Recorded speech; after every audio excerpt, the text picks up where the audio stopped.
일하는 분들하고 같이 협조해가지고 타협선을 봐가지고 어떻게 그냥 먹고 사는 정도까지만 가면서 잘해야 뭐 한 달 정도? 그 정도는 어떻게 버틸 수 있는데 그 후에는 뭐 대책이 없는 상황입니다. 미국에서 이 코로나 이 사태가 오래 가게 되면 아무래도 많은 더 큰 범죄들이 일어나지 않을까. 안녕하십니까, 이사나입니다. 우리나라는 코로나19 확산세가 조금씩 수그러드는 조짐을 보이고 있지만 해외 상황은 여전히 심각합니다. 유럽과 미국을 휩쓴 코로나19가 이제 남미 대륙으로 무대를 옮겨가는 모양새인데요. 급속한 감염병 확산 속에 멈춰버린 경제 활동으로 남미 경제는 큰 타격을 입고 있습니다. 먼저 브라질과 과테말라 한인들은 어떤 상황인지 현지 소식 전해드립니다. 남미에서 코로나19 사태가 가장 심각한 브라질 상파울루. 5월 10일까지 사회적 격리 지침을 내렸지만 상황은 나아질 기미가 보이지 않습니다. 슈퍼와 약국, 병원을 제외한 상점은 모두 문을 닫았고 거리는 텅 비었습니다. 대부분 의류업에 종사하는 브라질 한인들도 당장 생계가 막막합니다. 작년 같은 경우는 거의 한 10,000장에서 20,000장 사이였는데 지금 올해는 뭐 제로죠. 아예 상사를 아예 못하고 있으니까. 그렇다고 마냥 손 놓고 기다릴 수도 없는 노릇. 직원 월급을 비롯해 고정 지출을 감당하기 위해 온라인 판매 시장을 두드려보지만 이마저도 쉽지 않습니다. 차이 많이 나죠. 거의 한 80% 정도 떨어졌죠. 많이 힘들죠. 손님 자체가 오지 못하는 상황이고 우리도 가게 문을 열지 못하고 있으니까 월세도 그렇고. 당장 먹고 사는 문제에 직면하자 일부에서는 상업활동 재개를 촉구하는 시위를 벌이기도 했습니다. 상황이 장기화할 경우 치안 악화로 이어질 수 있다는 우려도 나오고 있습니다. 제일 걱정이 하나 있습니다. 이렇게 되면 세상이 좀 흉흉해지잖아요. 그러면 이 보안이, 이 치안이라는 게 사실 그렇잖아요. 세상 만사가. 거기에 대해서 우리가 좀 더 신경을 써야 되고. 브라질 동포들은 코로나19 확산을 막기 위해 지역 내 방역 활동을 벌이고 치안 유지 방안을 모색하고 있습니다. 브라질 상파울루에서 YTN 월드 김수환입니다. 브라질 입국과 과테말라의 사정도 좋지 않습니다. 미국에서 추방돼 본국으로 돌아온 이민자들이 잇따라 코로나19 확진 판정을 받으면서 불안감이 퍼지고 있습니다. 과테말라 역시 한인 대부분 의료업에 종사하고 있는데 바이어들의 주문 초과가 이어지면서 심각한 적자 위기에 놓였습니다. 지출 대비 매출이 적어진 만큼 그만큼 이익 감소 내지 적자 운영을 하고 있는 상황입니다. 잘해야 뭐 한 달 정도? 그 정도는 어떻게 버틸 수 있는데 그 후에는 뭐 대책이 없는 상황입니다. 코로나19 사태로 과테말라 의료업 종사 한인들의 피해는 4억 달러, 우리 돈 5천억 원으로 추정됩니다. 월세지원금, 정부의 재난지원금 보조가 없는 상황에서 앞으로 얼마나 더 버틸 수 있을지 눈앞이 캄캄합니다. 과테말라 전체의 생산 수출액의 한 70% 정도를 우리 섬유업계가 차지하고 있는 실정입니다. 앞으로 차후 우리 섬유업계 참으로 커다란 그 타격이 예상됩니다. 경제 침체가 향후 수개월간 아니면 2021년도에도 지속될 가능성이 있고. 미국과 유럽을 휩쓴 코로나19가 이제 남미 대륙으로 옮겨오면서 질병과 생계는 물론 치안까지 우려되는 상황. 한인들의 시름은 깊어지고 있습니다. 과테말라에서 YTN 월 김성호입니다. 미국 캘리포니아주 상황도 좋지 않습니다. 최근 LA 시내 한인 상권이 잇따라 강도를 당하면서 우리 동포들의 불안감이 커지고 있습니다.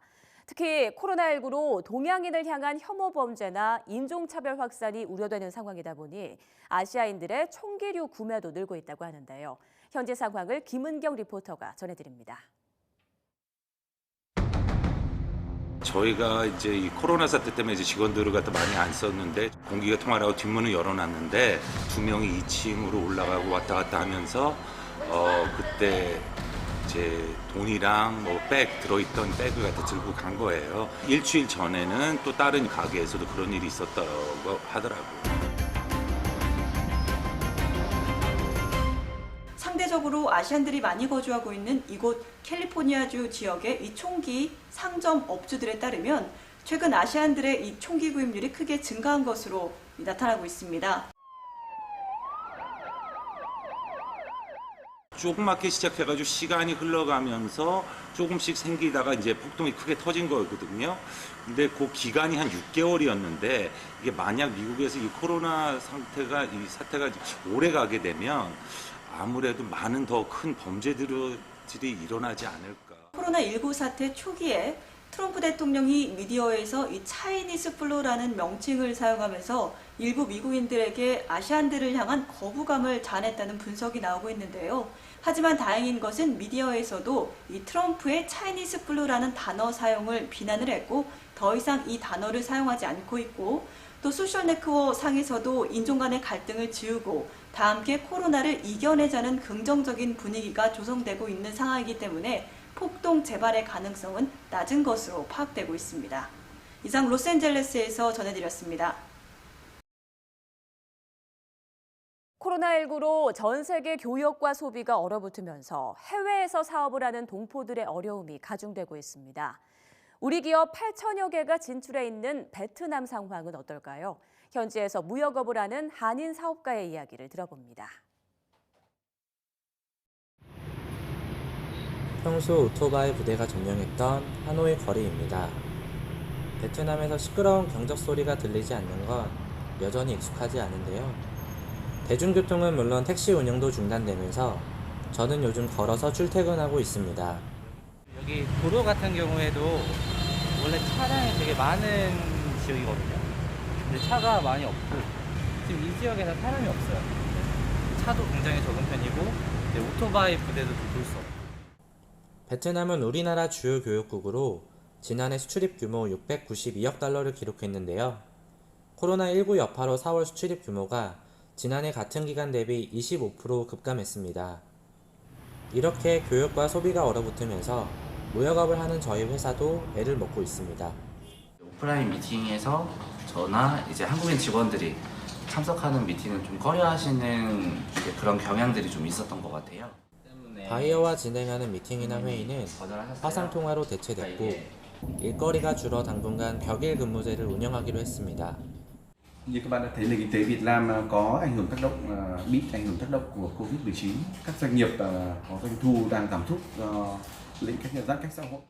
베트남은 무증상 감염자 등으로 인한 감염 확산을 막기 위해 마스크 착용을 의무화하는 동시에 버려진 마스크가 제3자에게 재활용되지 못하도록 강력한 행정 조치를 취하고 있습니다. 공공장소에서 마스크 착용 의무이기 때문에 미착용 시에 벌금 20만 동, 한국 돈으로 약 10,000원 정도 되고요. 폐마스크를 아무 곳에나 이제 버리면은 이건 좀 700만 동, 한국 돈으로 약 35만 원 정도의 벌금이 잡혀져 있습니다. 한 가지 주목할 점은 코로나19로 인해서 긍정적인 변화도 생겼다는 것입니다. 사회적 거리두기로 산업 생산과 교통량이 줄어들자 베트남 대기질이 개선됐다는 점입니다. 최근 일부 한국 기업의 예외 입국이 허용되기 시작했는데요. 한국과 베트남이 다시 예전처럼 활발한 교역과 교류를 이어갔으면 하는 바람입니다. 코로나 사태가 좀 마무리돼서 전 세계적으로 좀 경제가 좀 살아나서 좀 비즈니스적인 부분도 잘 해결될 수 있었으면 좋겠습니다. 파이팅! 높은 사망률을 보이고 있는 네덜란드에서는 요즘 정부의 마스크 정책이 논란입니다. 의료진을 제외한 일반 시민들은 마스크를 쓰지 않아도 된다는 건데 그동안 오락가락한 정책과 다른 나라와는 많이 다른 대응에 현지인과 동포들은 걱정이 이만저만이 아닙니다. 장혜경 리포터입니다. 주변 유럽 국가와 달리 전면 봉쇄 조치를 취하지 않은 네덜란드. 일상에서 1.5m 거리를 유지하고 있지만 시민들의 이동은 자유롭습니다. 지난 3월 네덜란드 루트 총리는 대국민 담화를 통해 집단 면역 가능성을 언급했습니다. En wat zij ons ook zeggen is dat we in afwachting van een vaccin of medicijn de verspreiding van het virus kunnen afremmen en tegelijkertijd gecontroleerd groepsimmuniteit op kunnen bouwen.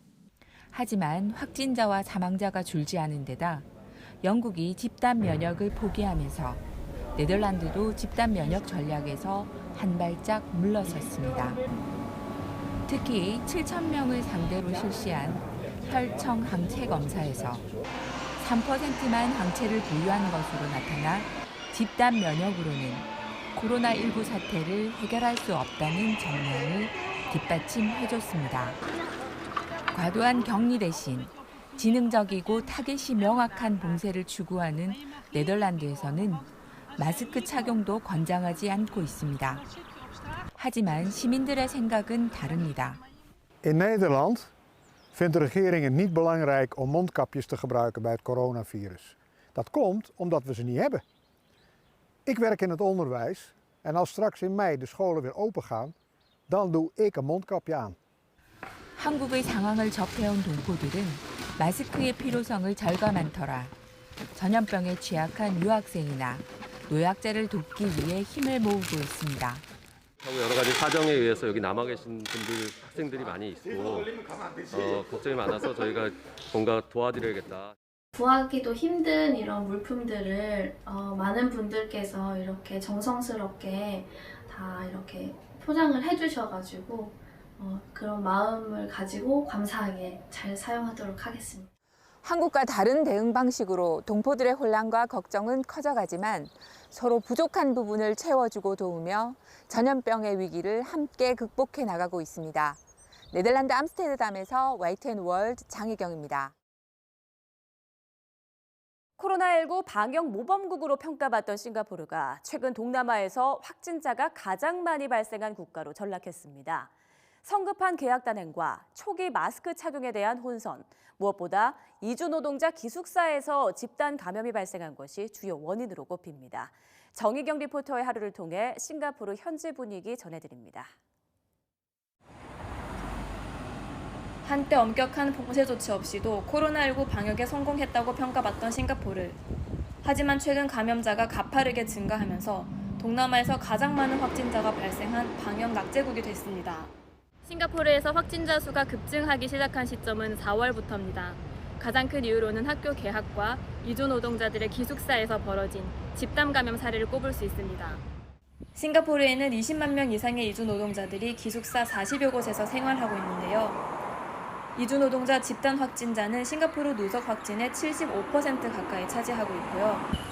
또 지난 3월 23일 계약을 단행한 뒤 한 달 만에 확진 환자가 14배 증가세에 놓였습니다. 이런 이유로 요즘 싱가포르에서는 생활수칙을 강화하며 일체의 만남을 차단하는 일명 서킷 브레이커를 더 엄격히 시행하고 있습니다. 이 기간 동안에는 사적인 모임이 모두 금지가 됐고 평소에 가던 운동시설은 물론 쇼핑몰도 지금 다 문을 닫은 상태입니다. 잠시 장 보러 갈 때도 꼭 마스크를 착용해야 하고 슈퍼마켓 내에서도 1m 이상의 거리를 유지하도록 하고 있습니다. 저도 먹을 것이나 생활 필수품을 사러 나갈 때 정도만 외출을 하고 있는데요. 날씨가 이렇게 화창하지만 거리에는 사람이 많이 없어요. 거의 없죠 뭐. 사람이 모일 수 있는 공공장소는 지금 이렇게 다 출입이 통제된 상태입니다. 싱가포르에서도 코로나19 영향으로 사재기 현상이 있었는데요. 지금은 물량이 좀 풀려서 다행히 생활에 큰 어려움은 없습니다. 사회적 거리두기가 무엇보다 중요하다는 걸 느낀 이곳 사람들은 정부가 요구한 엄격한 조치에 비교적 잘 따르는 분위기입니다. 최근 싱가포르에서 확진이 늘었다는 소식에 불안하기도 하지만 사회적 거리두기를 잘 지키면서 건강하게 생활해 나갈 거고요. 한국에 계신 분들도 이 코로나 무사히 극복하시길 바랍니다. 한국과 일본은 코로나19 대응에 있어서 많은 차이를 보이고 있습니다. 최근 SNS에는 이런 차이를 직접 느낀 일본인들의 글을 심심치 않게 볼 수 있는데요. 특히 자가격리에 관한 것이 많습니다. 일본인들이 본 한일 두 나라의 자가격리 어떻게 다른지 들어보시죠. 아무도 픽업해주는 사람이 없었던 사람들은 전부가 준비한 그런 숙소나 공항 안에서 PCR 검사 결과가 나올 때까지 대기해야 된다고 들었어요. 사진이나 그런 거 보니까 공항 안에서 그 박스로 만든 그런 침대에서 다 같이 자는 그런 거 봤을 때는 거기서 대기하고 있을 때 코로나에 걸리지 않을까 약간 그런 걱정도 들었어요. 일본에서의 그 자가격리는 간제도 아니고 그리고 의무도 아니에요. 그래서 뭐 편의점 가거나 음식 사러 가거나 그렇게 뭐 밖에 나가서 특별히 뭐 벌을 받거나 그런 거는 없습니다. 이거는 요청이라서요. 한국에서의 자가격리는 의무고 간제이기도 하니까 맨날 그 어플로 보고도 해야 되고 그렇게 힘들게 하고 있다는 걸 일본 친구들한테 얘기하면 진짜 대단하다라고 다 얘기하더라고요. 어젯밤에 저기 메일로 코로나 검사 결과 왔습니다. 다행히 음성이었습니다. 10일 만에 연락이 왔습니다. 너무 늦게 오니까 중간에 뭐 저는 많이 걱정했어요. 저는 고양시에 사는데 고양시나 보건소에서 매일같이 전화가 오면서 몸 상태가 어떤지 지금 자가격리 잘 하고 있는지 확인합니다. 보건소에서 직접 갖다 주신 겁니다. 예, 이거는 소독제랑 손소독제 그리고 체온계 그리고 마스크도 주셨는데요. 격리가 끝나면 바로 필요한 거라 되게 도움이 될 것 같습니다. 전에는 외국인 등록증만 갖고 갔다가 건강보험 가입자가 아니라서 못 샀는데 그러니까 이번에는 좀 바뀌어서 외국인 등록증만 있어도 살 수 있게 됐어요. 네, 너무 좋아요. 자가격리 앱도 그렇고 걸려오는 전화도 그렇고 다 한국어거든요. 한국어를 잘 못하는 외국인이면 좀 어려울 수도 있을 것 같다라는 생각은 했습니다. 우리나라는 물론 전 세계적으로 자가격리 지침을 어기는 사람들에 대해 강력한 처벌을 내세우고 있습니다. 강도 높은 조치에 있어서 빠지지 않는 이스라엘에서는 최근 이색적인 대응에 나섰습니다. 바로 5성급 호텔에서의 격리 생활로 자발적 격리 참여를 유도하는 겁니다. 이스라엘 명형주 리포터가 격리 호텔에 다녀왔습니다.